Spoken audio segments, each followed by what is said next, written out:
সেনাবাহিনীকে বিতর্কিত করলে একটা স্বাধীন দেশ বড় ধরনের ঝুঁকিতে পড়তে পারে। একটি সুষ্ঠু নির্বাচনের জন্য দুটি রোডম্যাপ সরকারের কাছে আমরা প্রত্যাশা করেছিলাম, দাবি করেছিলাম, কিন্তু এখন পর্যন্ত দুটি রোডম্যাপের কোনোটাই জনগণের সামনে আসেনি।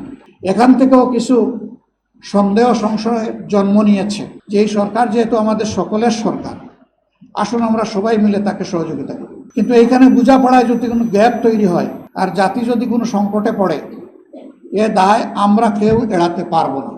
বাংলাদেশ জামাতে ইসলামী দ্রুততম সময়ের মধ্যে নির্বাহী পরিষদের সভায় মিলিত হয়েছে। আমরা দেশের চলমান পরিস্থিতি নিয়ে বিস্তারিত আলোচনা করেছি। আলোচনার পরে আমরা উপসংহারে উপনীত হয়েছি, সমস্যা যত বড়ই হোক আমরা এটা বিশ্বাস করি যে আলোচনার মধ্য দিয়ে সন্তোষজনক সমাধানে পৌঁছা সম্ভব। প্রথমত, নির্বাহী পরিষদের বৈঠক থেকে অন্তর্বর্তীকালীন সরকারকে আহ্বান জানিয়েছি সর্বদলীয় বৈঠক আহ্বান করার জন্য। 24-এর নির্বাচন দামি এবং আমি, এইভাবে গোটা নির্বাচন ব্যবস্থাকে ধ্বংস করা হয়েছে। একদিকে যেমন মানুষের ভোটের অধিকার কেড়ে নেওয়া হয়েছে, ঠিক তার পাশাপাশি মানুষের অন্তরে নির্বাচন সম্পর্কে এক ধরনের অনীহা তৈরি করা হয়েছে। এর অবসানের জন্য অবশ্যই এমন একটি নির্বাচন হতে হবে যেই নির্বাচনের মাধ্যমে জনগণের মতের প্রতিফলন হবে এবং জনগণের কাঙ্ক্ষিত প্রতিনিধিরা নির্বাচিত হয়ে জনগণের নেতৃত্ব প্রদান করবেন। জামাত ইসলামী মূল থেকেই দাবি করেছিল একটি সুষ্ঠু নির্বাচনের জন্য দুটি রোডম্যাপ সরকারের কাছে আমরা প্রত্যাশা করেছিলাম, দাবি করেছিলাম। কালার এক্সপার্ট, জর্জ স্যাপ এবং মাইল্ড অন হ্যান্ডস টেকনোলজি সমৃদ্ধ অরিক্স ক্রিস্টাল ওয়াশ আপনার লন্ড্রি এক্সপার্ট। নির্বাচনকে অর্থবহ করার জন্য গুরুত্বপূর্ণ কিছু সংস্কার লাগবে। আমরা বলেছিলাম যে সংস্কারের একটা রোডম্যাপ দেওয়া হোক, যে এই মাসের ভিতরে সংস্কার সম্পন্ন হবে। এরপরেই নির্বাচনের একটা রোডম্যাপ তার পাশাপাশি দেওয়া হোক, তাহলে জনমনের স্বস্তি এবং আস্থা তৈরি হবে।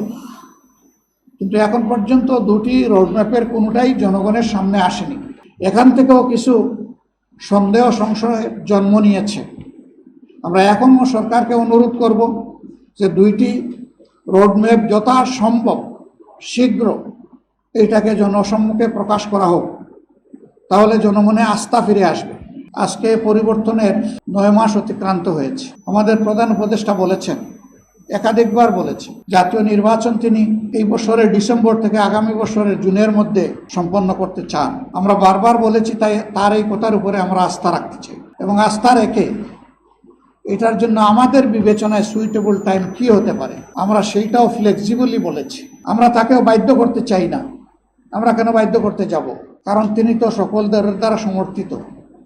আমরাই তো তাকে এই দায়িত্ব সবাই মিলে দিয়েছি। তিনি তো জোর করে নেননি আমাদের কাছ থেকে। তিনি তো আমাদের প্রতিপক্ষ না, তিনি এখন সরকারের অভিভাবক। এ দায়িত্ব সকল রাজনৈতিক দল এবং অংশীজন স্বেচ্ছায় আমরা তার উপর অর্পণ করেছি। আমাদের দায়িত্ব তাকে সহযোগিতা করা তার সার্বিক কাজে। আমরা আমাদের জানা মতো আমাদের পক্ষ থেকে আমরা কোনো ধরনের কোনো অসহযোগিতা করিনি, বরঞ্চ যতটুকু আমাদের যেখানে সম্ভব আমরা সেই সহযোগিতা করেছি। অন্যান্য রাজনৈতিক অংশীজনের প্রতি, সংগঠনগুলোর প্রতি আমরা আহ্বান জানাই যে এই সরকার যেহেতু আমাদের সকলের সরকার, আসুন আমরা সবাই মিলে তাকে সহযোগিতা করি।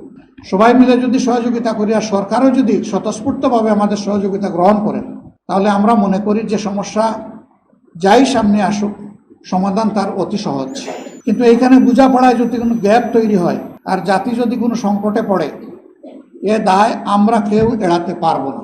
অতএব দায় সৃষ্টি হওয়ার আগেই সমাধানের পথে হাঁটাটাই হচ্ছে বুদ্ধিমানের কাজ, উত্তম কাজ। সেনাবাহিনী আমাদের গর্বিত সেনাবাহিনী। ইতিহাসের গুরুত্বপূর্ণ বাঁকে তাদের অনেক মর্যাদাপূর্ণ অবদান রয়েছে। বাংলাদেশের স্বাধীনতা আন্দোলনের মধ্য দিয়ে আমাদের এই সেনাবাহিনী গড়ে উঠেছে। কোনোভাবে কোনো কার্যক্রমের মাধ্যমে, কারো কোনো পদক্ষেপের মাধ্যমে আমাদের এই গর্বের প্রতিষ্ঠান বিতর্কিত হোক, এটা আমরা চাই না। আমরা চাই যে এই প্রতিষ্ঠানের মর্যাদা অক্ষুণ্ণ রেখে তারা দেশ এবং জাতির সেবায় তারা নিয়োজিত থাকবেন। এতেই দেশের গৌরব, সেনাবাহিনীরও গৌরব।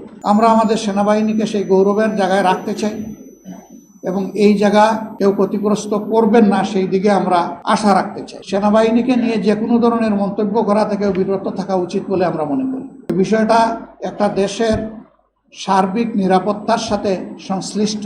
সেনাবাহিনীকে বিতর্কিত করলে একটা স্বাধীন দেশ বড় ধরনের ঝুঁকিতে পড়তে পারে। আমরা সেই সমূহ বিতর্ক থেকে আমাদের প্রিয় গর্বিত সেনাবাহিনীকে আমরা মুক্ত রাখতে চাই।